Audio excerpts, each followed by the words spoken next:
नाशिकच्या कळवण, आंबुना, आंबुर्डी, नरूळ या गावांना अवकाळीचा तडाखा बसलाय। पाऊस पडत असल्याने नदी नाल्यांना पूर आलाय, तर मका, सोयाबीन, भात, बाजरीचं मोठ्या प्रमाणात नुकसान झालंय। शेतकऱ्यांनी सरकारकडे नुकसान भरपाईची मागणी केली आहे। नाशिकमध्ये झालेल्या पावसामुळे शेतकऱ्यांचं मोठं नुकसान झालंय। नुकतीच द्राक्षांची लागवड झाली होती, मात्र अचानक आलेल्या पावसामुळे द्राक्ष पिकांचं मोठ्या प्रमाणात नुकसान झालंय। जोरदार पावसाने द्राक्षाच्या गडावर परिणाम होतोय।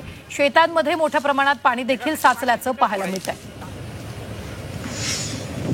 नाशिक शहरासह जिल्ह्यात मोठ्या प्रमाणात पाऊस झाला, यामुळे शेतकऱ्यांचं मोठ्या प्रमाणात नुकसान झालंय। शेतामध्ये पाणी साचल्यामुळे टोमॅटोचं मोठ्या प्रमाणात नुकसान झालं, तर बाजारात टोमॅटोला कवडीमोल दर मिळत असल्यानं शेतकरी चिंतेत आहे। टोमॅटोला योग्य तो दर मिळावा अशी मागणी आता शेतकरी करतायत।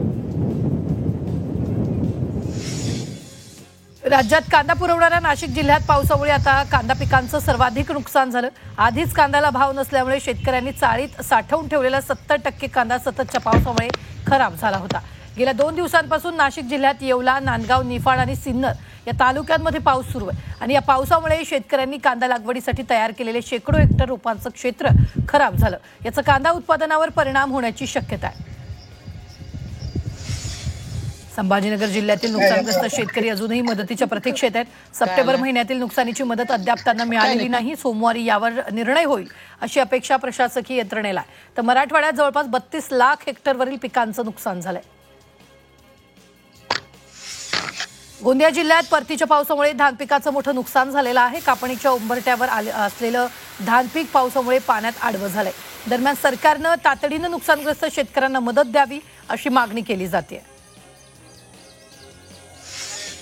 भंडारा जिल्ह्यात पावसामुळे धान पिकांचं मोठ्या प्रमाणात नुकसान झालंय। शेतकऱ्यांनी धान पीक कापणी करून ठेवली आहे। त्यानंतर मळणी करून धान घरी नेणार असतानाच पावसानं होताचं नव्हतं केलं, त्यामुळे शेतकऱ्यावर आर्थिक संकट ओढावलंय। अमरावतीत पावसानं जोरदार हजेरी लावली आणि पावसामुळे कृषी उत्पन्न बाजार समितीत विक्रीसाठी आणलेलं शेकडो क्विंटल सोयाबीन भिजून गेले, त्यामुळे पिकांचं नुकसान झालं असून शेतकरी संकटात आहे। त्यासाठी नुकसान भरपाई देण्याची मागणी करण्यात आली आहे। पुण्यातील शिरूरमध्ये कांदा उत्पादक शेतकरी मोठ्या संकटात सापडले। सततच्या पावसामुळे कांद्याच्या शेतात पाणी साचल्यानं कांद्याचं पीक खराब होण्याची शक्यता आहे। त्यामुळे कांदा उत्पादक शेतकरी हवालदिल झालेत, तर पिकांचं पंचनामे करून आर्थिक मदत करण्याची मागणी करण्यात आली आहे। बेळगाव जिल्ह्यातील खानापूर परिसरात वन्य प्राण्यांच्या उपद्रवामुळे शेती पिकांचं मोठं नुकसान झालं। या परिसरात हत्ती आणि इतर वन्य प्राण्यांच्या उपद्रवामुळे शेतकरी हैराण झाले, त्यामुळे या ठिकाणी उपाययोजना करण्याची मागणी करण्यात येते।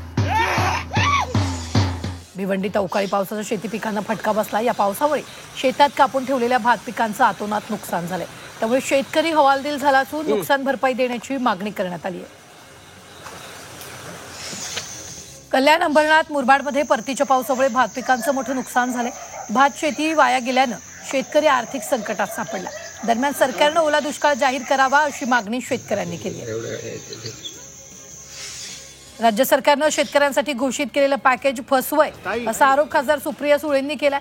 कर्जमाफी केली पाहिजे अशी अपेक्षा होती, मात्र शेतकरी अडचणीत असताना सरकार पूर्णपणे असंवेदनशील वागतंय असाही आरोप सुप्रिया सुळेंनी केलाय।